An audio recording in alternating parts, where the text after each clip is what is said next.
Welcome everyone to another episode of Just Saying Football with Jack and Sean. I'm your host Sean Gannon alongside my partner Jack McNicholas. We're here to bring you news, notes, weekly updates, and game analysis of your favorite teams from around the league. If you don't have the chance, go check our website justsayingfootball.com.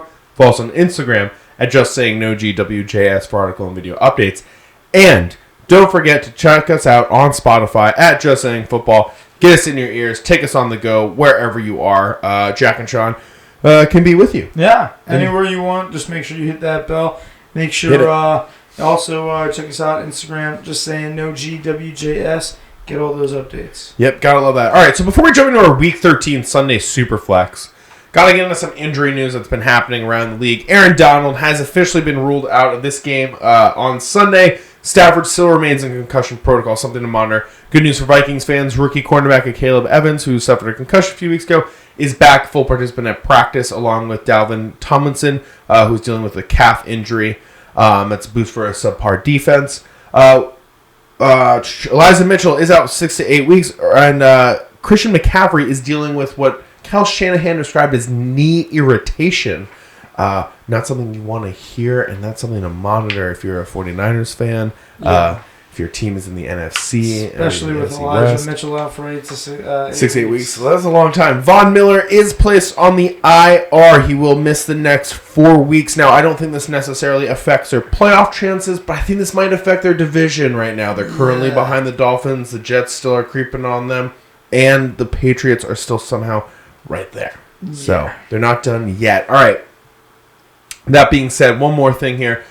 Two more things, actually. Washington Commanders defensive end Chase Young could make his debut against the New York Giants this weekend on Sunday. When reporters asked Ron Rivera about the concern about the turf, he said, no, it's not going to be a factor. MetLife, obviously, in recent memory, has seen a lot of issues for players, including Sterling Shepard and Wan'Dale Robinson this year for the New York Giants. And then let's not forget to the cursed 2020 Week 1 season when the 49ers took on the Jets, and there were a slew of injuries in that one game alone. And our last bit of injury news here, Bears did activate, or not injury news, but just something to monitor. Bears did activate quarterback Tim Boyle to their active roster. Something just to monitor with Justin Fields, the AC joint injury, and Trevor Siemian with the oblique injury. They both could potentially be out. And my question for you before we jump into our Sunday Superflex. Sorry, everyone, before we can get into the great games that we have ahead of us.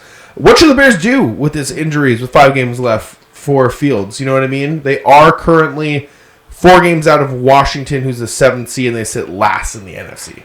Yeah, it's not looking too pretty for the Bears right now. I think that, if Justin Fields is healthy, you can give him the opportunities. But, we have absolutely, over the last 13 weeks, gotten to see Justin Fields get better and show that he can really play at this level. So, I do think that if they lose this game... Sounds like a shut it down situation. Yeah, you got to shut it down. Shut it down. You shut it down only in the sense that you feel like, the season's lost. If they win this Packers game... It could be some glimmer of hope. You want to have him always confident. You're competitors. You want to save him for the future. He's good now. All right, I love it. All right, let's jump right into our Week 13 Sunday Superflex episode with our blowout games. We have the Indianapolis Colts making their way to Dallas to take on the Cowboys. Dallas is favored by -11 here, over under of 43.5. Now, this is our Sunday night football game. Jeff Saturday not calling timeouts when he needed to call timeouts. 1-2 as a Colts head coach. I'm locking in the Cowboys on this one. That defense is playing great, and that offense is looking solid. Yeah, Cowboys by 11, by far the biggest spread of the week. Sean said we got some great ones this week, very close ones. Definitely not this. They're in Dallas, where they've played excellent so far. Dalton Schultz last week, 2 touchdowns against the Giants. We saw the Cowboys on Thanksgiving. They've had a lot of time to prepare for this game, and the Colts, unfortunately, they played Monday night. They got this as a Sunday night. They've only had about 6 days to prepare. Either way, I'm going with the Cowboys. All right, love it. Let's keep this moving along. We have the Denver Broncos making their way to Baltimore to take on the Ravens. The Ravens are currently favored in this one, -8.5. Over under here of 38.5. People aren't showing up to Russell Wilson's birthday on the team. I had to throw that. Yeah, players are arguing with him on the sideline. This is not the season the Broncos were expecting. The biggest question about him we've had the last couple weeks is, where is the ceiling of, where does the Russell Wilson hate stop? Obviously, he gave us 2 great storylines this week, and now he's got to go play Lamar Jackson in Baltimore. And the Ravens, man, they got to be pissed right now. The Jags, I called it. Timeouts. Sean gives you the insight here. He knew this Jags upset was coming. No upset on the horizon this week, though. Baltimore 8.5. I like that. Baltimore's offense obviously has been very much struggling. J.K. Dobbins has been practicing a little bit more, which is great. Love but that. Wilson is throwing a 4.1 an attempt. It's poo-poo. Even though the Ravens... He got beat by Sam Darnold. Ravens have been he got beat by Sam Darnold. Russell Wilson got beat by Sam Darnold. Welcome to 2022. Welcome to 2022. Ravens at home all day. I'm also going to lock in the Ravens on this one. However, I do think that people need to consider that. Look at every single game the Broncos have played. That defense is legit. That defense is real, as much as we all hate to say it. They're keeping third best scoring D right now. Yeah, they are keeping it close in those games, and every single team seems to play poorly against them because of that. So I will say this. Go with the Ravens. But bet against the spread. I don't like that 8.5. I think this is going to be much closer. This is not going to be a pretty game. Ravens fans, do not be too distressed if your team isn't playing great in this one. Denver just seems to have that aura of, we're going to make you play poorly for some weird reason, and it happens in every single game this season. If Denver is able to do the big comeback on the Ravens like they've seen in all four of their losses this year, then hit the panic button. That. But let's move this right along because we have the Seattle Seahawks making their way to LA to take on the Rams here. Seattle's favored by -7.5. Over under here of 41. 4:05 p.m. Eastern game. Like I mentioned, no Aaron Donald. Obviously, there's no Cooper Kupp in this one. Potentially still no Matthew Stafford. Yeah. He's in the concussion protocol. Or no, dealing with a neck injury and in the concussion protocol. Not what you want to see. What are your thoughts with this one? Perkins did not have the best game, only 100 yards passing, 2 interceptions. Yeah, sacked 3 times as well. Not what you want to see from Perkins. I kind of said that last week that, the worry of the Rams right now, despite the fact Cooper Kupp is hurt, Allen Robinson's now on the IR, you have not a lot of options that you thought you had coming in here. And, the one thing about the Rams that we had last year was that jump for quarterback. We obviously saw them make the upgrade to Stafford, and they won the Super Bowl. And now without Stafford, you don't have that viable backup. There are teams that, look at the 49ers. They lost Trey Lance. They had Jimmy G. They're still a successful team. Himmy G. I'm sorry, I did not address him properly. But Seahawks all day. I think that just the way they've been playing, despite the fact they got walked off with the Raiders, I think that this is really an opportunity for them to bounce back. They're, ahead right now in this division. They're competing with the 49ers. 6-5. They do not want to fall to 6-6. I'm going to go with Seattle on the road. I'm also going with Seattle. Rams, I'm not sure what's going on. I think at this point, with Aaron Donald out, you lose this game, I think everyone's shut down for the rest of the season. You're not going to skip the Lions. That top 5 pick already. Yeah, just give it to them. Lions aren't going to be happy with that one. Seattle must-win game for the playoffs, so go in this one. All right, let's keep this moving along into our meh games of the week. Because we have the Pittsburgh Steelers making the way to Atlanta to take on the Falcons. Atlanta is favored by this one by -1. Clearly no one else is going to win this. Over-under here of 43. What are your thoughts? Yeah, very, very 50-50. The Falcons, I like them in this game to win. I'm going to say out the gate before I say what I say next. They are kind of a hot mess right now. We saw them lose to Washington, just letting that game slip away. And, the tip pass inside the 5 to Kendall Fuller. Mariota, very close to being able to win that game last week. Despite that, like you said, Chase Young's going to, sorry, I put it the wrong way. I was going to say T.J. Watt. I had my mind on a guy who's coming back.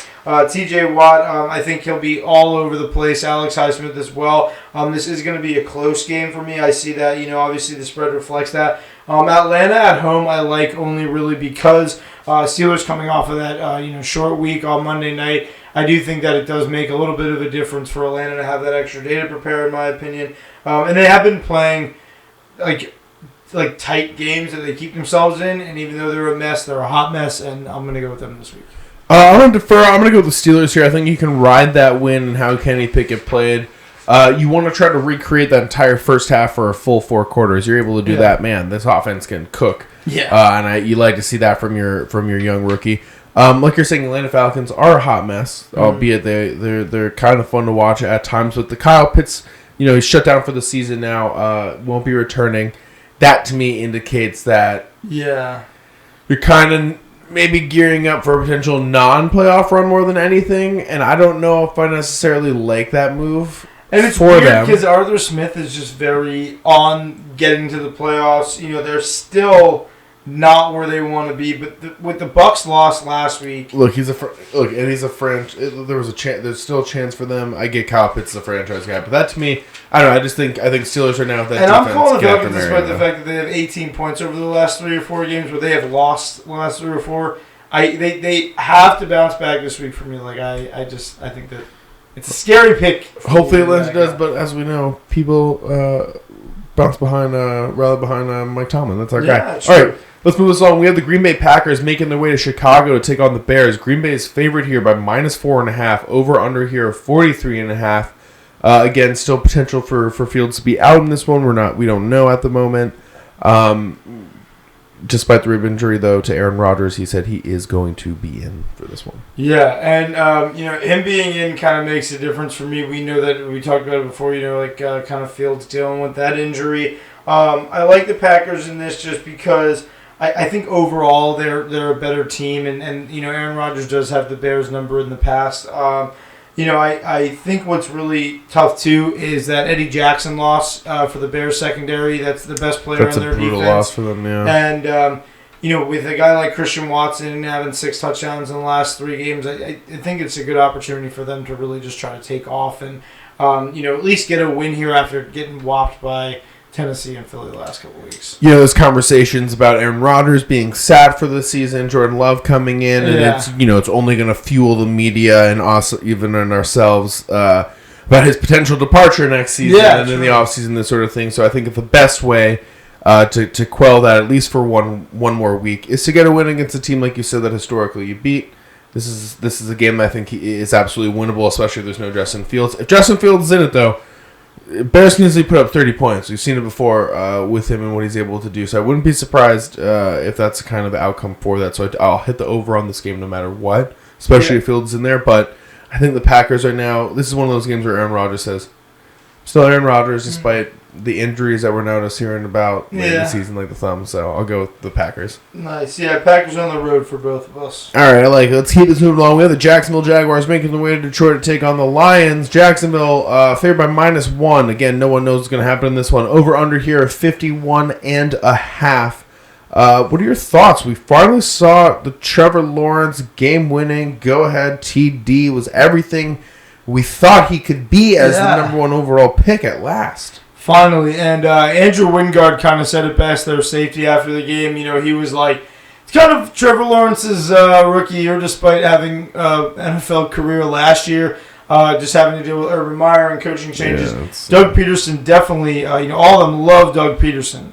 He's obviously been getting going. This is kind of the battle between 2 coaches that are that really get their teams pumped up. And even though they're 4-7, I think it's going to be a big dogfight. And it's 51.5. That's the highest one outside. I'm taking the over on that one. Yeah. Amon-Ra St. Brown can light up this secondary, I think. And Christian Kirk, both. Who has more yards, Christian Kirk or Amon-Ra St. Brown? Amon-Ra St. Brown will have more yards. Over your guy, Christian Kirk? Over my guy, Christian Kirk. Because we saw Zay Jones last week get involved, Marvin Jones get involved, all those guys get involved. So I think this is going to be a high-scoring game. I like Jacksonville. For some reason, I kind of want... I'll say if you're a big better here, take the -1. Fuck it. Yeah, I think it's good. I like, especially if Jacksonville is like the underdog when you get them, not a bad thing. Not to say anything bad about Detroit. I thought they played really well against the Bills. They're just kind of getting hot at the wrong time. Same with Jacksonville.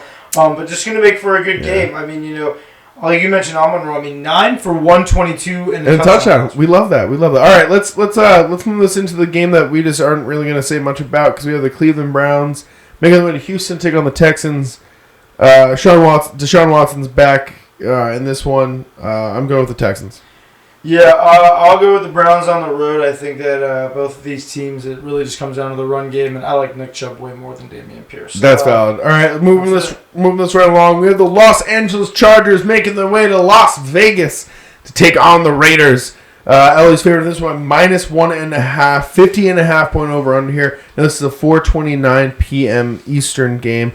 Josh Jacobs called game last week, 86-yard walk-off touchdown in OT, also 303 total yards of scrimmage. It was absolutely insane. However, he has been limited participant this week in practice as they're resting him with the calf strain that he was on the injury report for last week. Oh, the classic Raiders injury report scheme, as they had him questionable all last week. I'm sure other Josh Jacobs fantasy owners also were having heart attacks on whether he's going to play, and then he went off. He had 48 points. Hopefully you started him. I did, but I still lost having a tough time. No, we won't talk about that. The thing is, with Josh Jacobs right now leading the league after his big week, 1,159 yards, I think that is something we didn't really expect. But, I mean, I think they're kind of doing that this week. I expect a big game out of him despite if he's limited in practice. I don't care how many days of practice Josh Jacobs gets. I think he can get like 2 days of practice, go on the field, and still be one of the best players. But, man, I got to say, I think that, Herbert, it's starting to get to the point where this whole thing's coming down to Herbert, and it's becoming a little too much for him, I think. Yeah. So I do like the Raiders at home. 1.5. It's kind of a schemy line, Vegas. Stop doing that. But I'll tell you this, I will take the Raiders at home. I think that they're finding ways to win. For weeks we were saying, oh, they don't have Waller, they don't have Renfro. What are they going to do? And then they were just like, oh, we still have Devontae Adams and Josh Jacobs, and we're going to use them. So I'm with you right now. Yeah. There's a reason why this is one of our good games. This was why I kicked over good games of the week. Why I forgot to mention it. I think this is a great one. I think that the Chargers right now, you had great wins by both these teams. One in overtime with the Josh Jacobs walk-off. Then you had Herbert on the other side get a game-winning touchdown as well. And they're playing great now that they have Keenan Allen back, and now Michael Williams is about to come back from it. It's exactly what you want to see. That being said, I like the Raiders in this one as well. I think that Devontae Adams against the secondary that's not great, despite having still Derwin James, is really going to be a huge, huge mismatch, and he's going to have a field day. Yeah. And that Josh Jacobs won't need to go for 303 total scrimmage yards because Devontae Adams is going to have a nice little 150-plus yard day. Ooh. And that terrifies me because I play him in fantasy. But I really just think this is one of those days where he's going to feast. There's no J.C. Jackson, and as much as I like Asante Samuel Jr., I think that we've only are seeing a fraction of what he has to offer in the NFL with his potential. It's still Devontae Adams. So, I mean, what about this? We're both, kind of picking against the Chargers. Herbert in 5 games has 13 touchdowns and 1 interception. Yeah, he's going to throw another one. I don't know what makes us both kind of pick the Raiders, but they're at home and they're kind of hot. And I feel like this is the part of the season where we really start getting hot on the Chargers and they start getting really cold. I think we're going right on this one. Yeah, or they blow another 17-point lead. But let's keep this moving along when we have the New York Jets making their way to Minnesota to take on my Vikings. Minnesota is favored in this one by -3, over-under here of 45. Huge Thanksgiving win at home for the Vikings against Patriots. Huge win, huge back-to-back, big bounce back. We wanted that on the Thanksgiving show. We were like, dude, the Cowboys kind of ruined the Vikings Sunday. Now the Vikings got to ruin the Patriots Sunday. Now they got to go play another AFC East team and the Jets. I mean, we got a great matchup. Mr. Mike White taking on Kirk Cousins. It's gonna be. That was not the great matchup I meant. I was thinking of Sauce Gardner versus Justin Jefferson. Oh yeah, because the Mike White Kirk Cousins is like the most meh. Yeah, it's the most mayonnaise matchup. There's a reason that's capitalized. That is the thing. There's a reason. That's the one, man. That's the matchup I'm here to look for because I'm super curious. Justin Jefferson is only 1 yard behind Tyreek Hill for the lead in total yards right now. He's obviously playing lights out. He's a huge factor to our success. So I'm really curious to see how that game goes. Garrett Wilson on the flip. He got a field day. Our defense right now, we're giving up the most yards on defense and the second most pass yards. We've been calling for Rookie of the Year for that kid. We've been calling. He's just like, all right, I'll answer the phone. And he's playing like Sarah. I think what we're gonna need to do right now for the Vikings is 2 things. Number one, and this is the most obvious, you gotta get better on defense, guys. This is not good. You can't be giving up 280 plus. You're gonna take on big bad Mike White. You better be ready to step up. Or if you just want he's coming for you. Yeah, honestly, 3 touchdowns last week over 300 yards. And I think the second big thing that we're gonna need to do is especially in this game, we need to run Dalvin Cook efficiently. I know a few people out there in my family that are a little bit worried about Dalvin Cook and is he as good as he once was and blah blah blah. Now, I just some things to say for some people out there that are worried. In 11 games last year for Dalvin Cook in 2021, he had 226 carries for 1,067 yards, including one 200-yard game and three 150-yard games as well, and 6 touchdowns. And the 6 touchdowns was on the total year. Yeah. As well. He currently has 178 carries for 841 yards through 11 games and 6 touchdowns.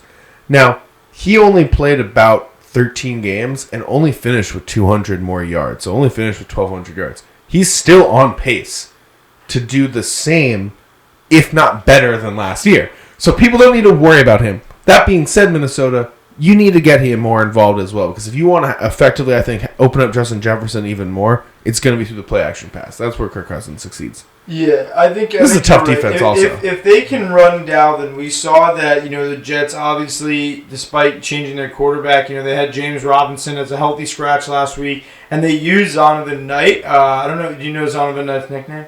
No, I don't know his nickname. Bam! I love him. I love that. Let's Bam! Go.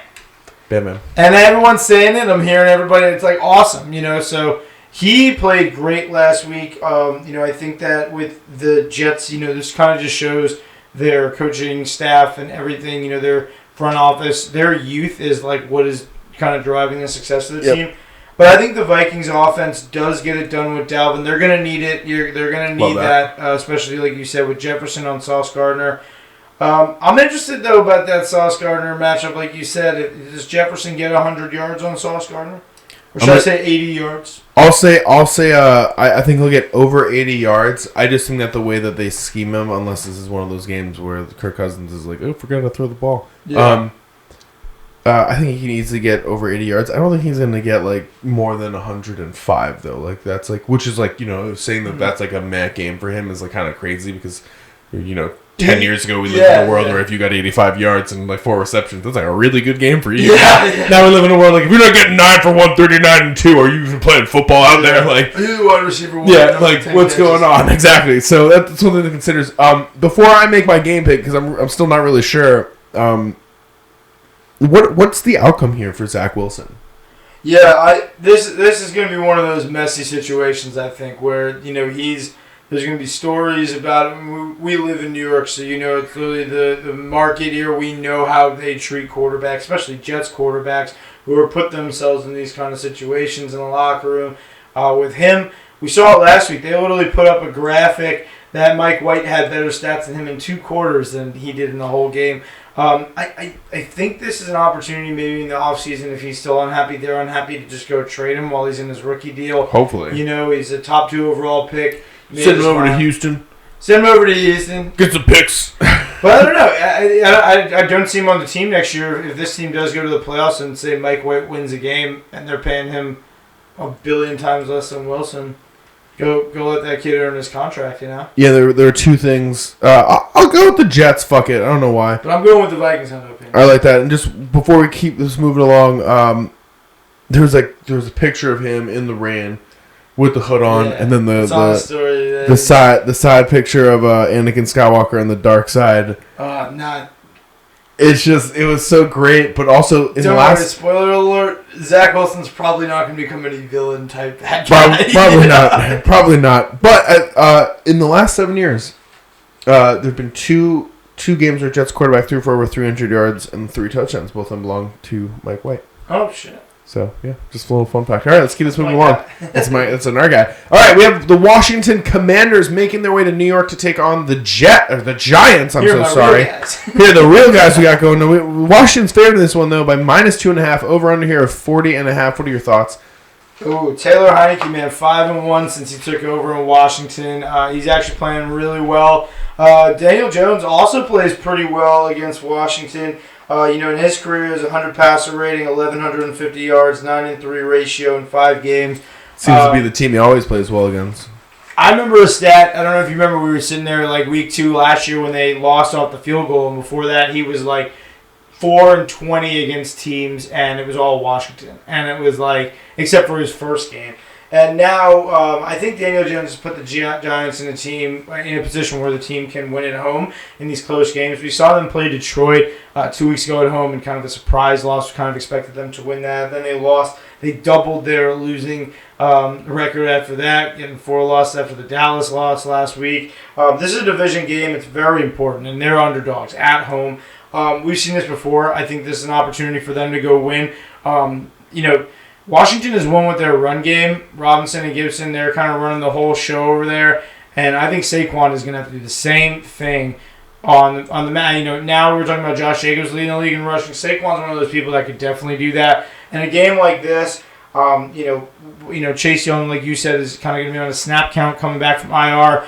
They're going to need him to stop the Giants. But I don't know, man. The Giants, they're worrying me because their depth at wide receiver is so thin, and the Washington defense actually is playing really well the last couple weeks. Yeah, the Washington defense is great, so this Giants offense is going to have a handful, I think, but they have not gotten to see a healthy Saquon Barkley just yet, so that's going to be huge for the Giants. I think it's absolutely going to go through him. Daniel Jones plays well against Washington. It's the one team he does it against consistently, so I will go with the Giants as well. I think that the Giants can kind of do enough to disrupt this team. Washington 6-1 in their last 7 games currently. They have a great little win streak, and I love it. I think it's just time that they snap one, and no better time than on the road against a division opponent than for that to happen. So I'll lock in the Giants with this one, but I am worried about the wide receiver depth. Clearly some needs in free agency in the offseason, and the draft are going to need to be met for this team, for the Giants, I think, for next season.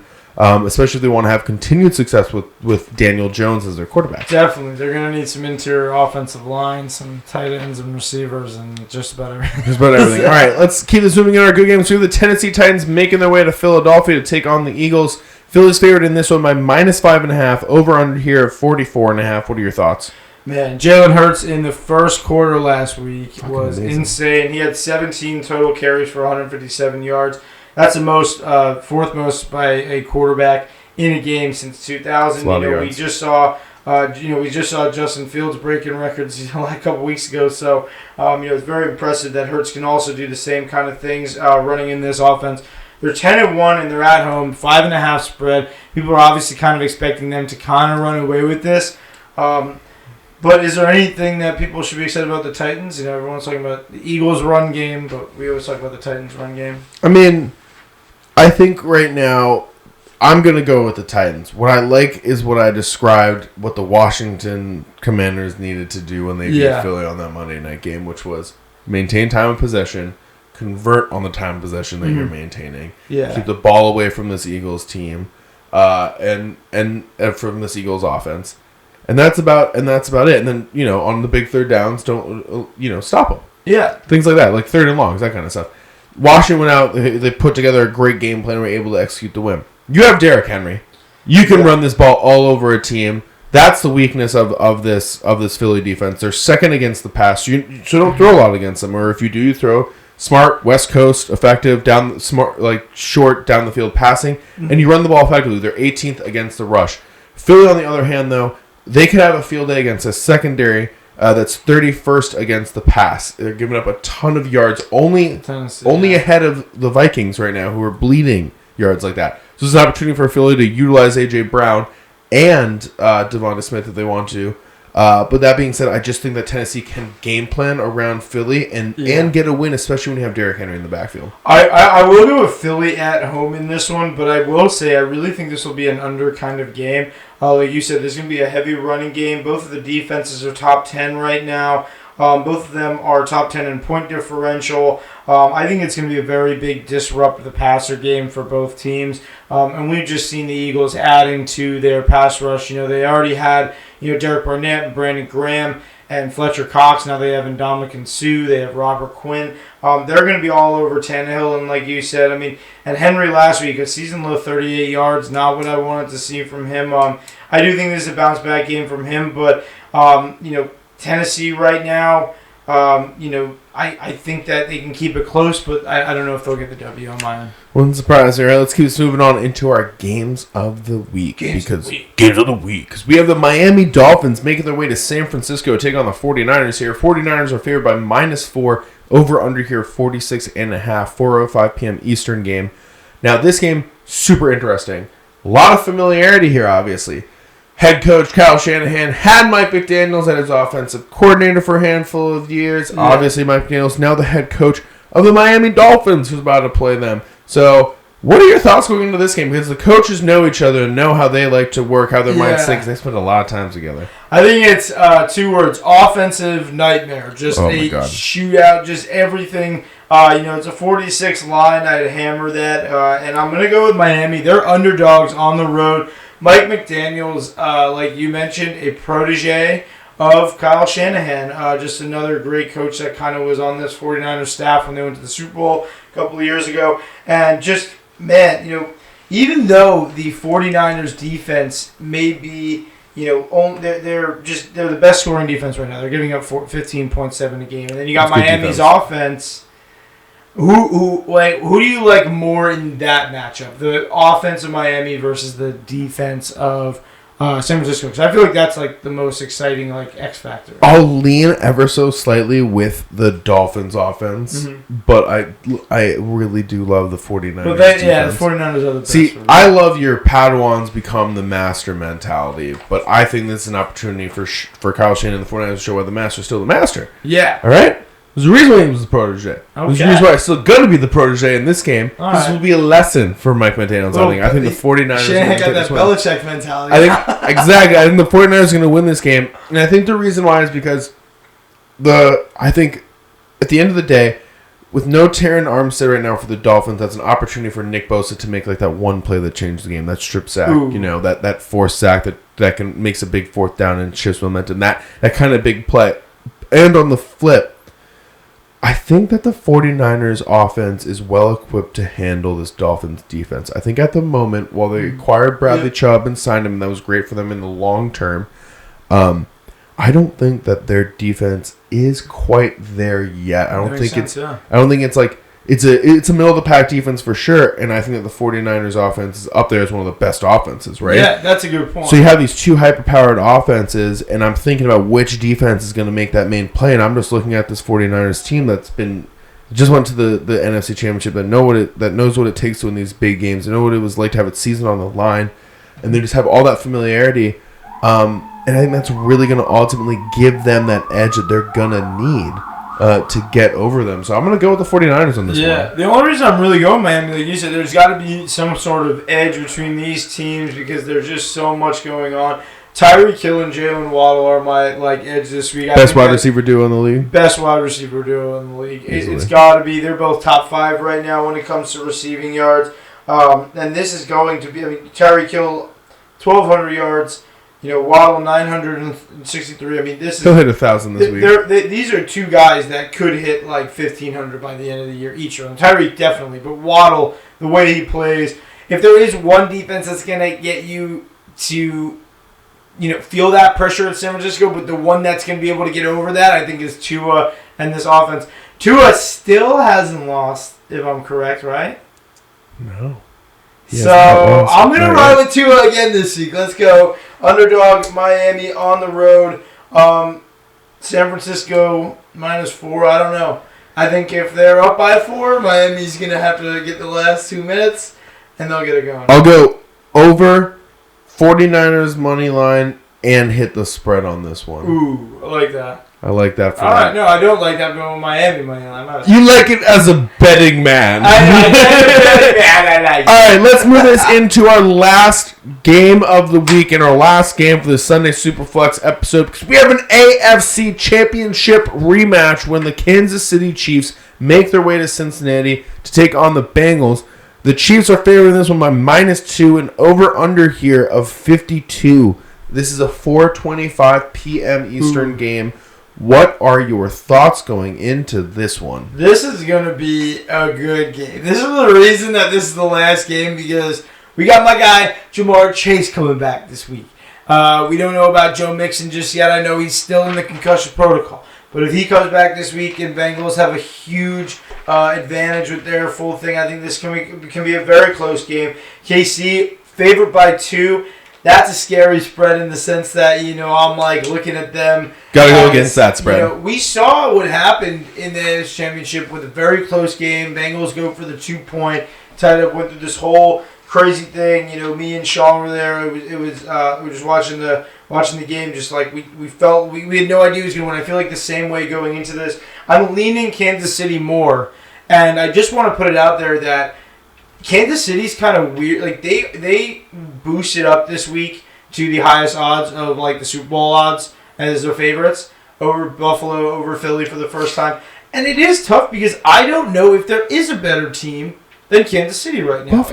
Buffalo, maybe. I don't know, man. I don't know. Kansas City is so good. They're unstoppable. Philadelphia? No, I would take Kansas City. I know you wouldn't. I knew you were you? going to say yes to that. No, I just knew you were. I don't know. I will take Buffalo still. Buffalo ever so slightly over Kansas City as the best team. I think that the Bengals are getting hot at the right time, but I'm not going to pick the Bengals in this one. I am going with Kansas City as well. The main reason why is I think that the Chiefs have a bitter taste of what happened in the playoffs last season. And they're going to come into this one with a little bit extra and are going to get the win. That being said, the playoffs could be a different story for the Bengals. One of the things I also wanted to just note was Isaiah Pacheco, the rookie, is just playing great, a lot of fun. Wearing the number 10 proud, I think, now that Tyreek Hill has left, right? Yeah. And it's just kind of subtly giving me flashbacks like that 2017 time when Kareem Hunt was with the Chiefs his rookie season. Yeah, and you just can give this guy 20 you can give him 20 carries, and you can give him and you can give him him 10 passes, and you can get 60 on the ground for you. And I think that right now, you know, they lost Tyreek Hill, and question marks about this team. But Travis Kelce almost has 1,000 yards. He's dominating, and now Pacheco's scores 2 touchdowns every week. It's just I think this team is getting more fun and scary because they were like, oh man, you took away what we can do, what our bread and butter is. So now we're just going to do random stuff all the time. And it's kind of like in Madden, it's like if you have a player get injured and you're like, well, I can just run kind of every play and just eventually keep scoring and getting touchdowns. Yeah, like you're saying, they can do whatever they want. Man, I gotta tell you, it's an interesting one. I'm gonna take the over no matter what. 52, highest line of the week. Especially if Jamar Chase is in for a reason. Wide receiver core. And Jamar, we knew Jamar could have came back last week, and we felt like him and Mixon would have kind of come back last week, but they weren't ready. They went in, they won that game anyway against Tennessee last week. I'm feeling very confident, I must say, despite the fact that I sounded like I'm going right with KC. Rest of the season, I like the Bengals to win. That's what I'm saying. If they're in the playoffs, I like them to go to the playoffs, and if they do go, we saw what Joe Burrow did in the playoffs last year. Everybody was watching. Watch out! We know you didn't miss that. They want revenge. All right, that is all the time that we have. Thank you for listening and for tuning in. Watch out for the Bengals. They're getting hot, and this is the time when they get scary. Yeah, they're getting white hot like their alternate jerseys right now. But thank you guys for checking this out. Always enjoy the Sunday Super Flex. On YouTube and Spotify under Just Saying Football, JustSayingFootball.com for all your updates. Just Saying, no G, WJS on Instagram for all your article, video updates, and reels. Throw some likes, comments, let us know what you want to see on there. Absolutely. Enjoy these games. Got some huge ones this weekend. Enjoy.